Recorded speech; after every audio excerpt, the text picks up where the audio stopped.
Today is my birthday.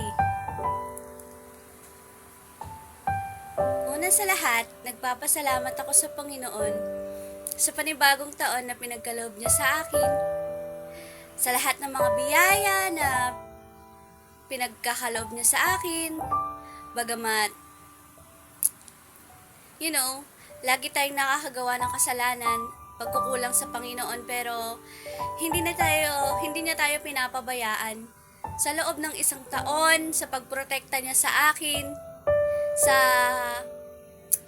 pabalik-balik kong pagpunta sa work, at pag uwi dito sa Porac para makapag-church tuwing Sunday, at sa babalik na naman, at sa isang linggo o buong linggo ko sa work na hindi niya ako pinapabayaan, at sa family ko na lagi kong pinagpipray na patuloy niya kaming ingatan at bigyan ng mahabang buhay at malakas na pangangatawan.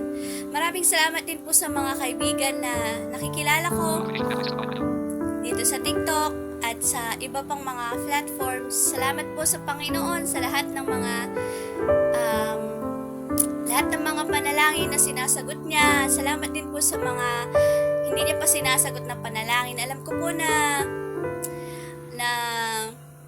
meron din pong kasagutan or tamang panahon para po sa mga panalangin na hindi pa po nasasagot. Ayan, sa mga lahat po ng mga tumutulong sa akin, nawa ay pagpalain tayo ng Panginoon. Sa lahat naman po ng bagay, sabi po sa Bible, whether therefore ye eat or drink or whatsoever you do all for the glory of God, giving thanks to God and the Father by Him. Yan. Salamat po sa lahat ng mga bumati sa akin at sa lahat ng mga babati pa. To God be all the glory.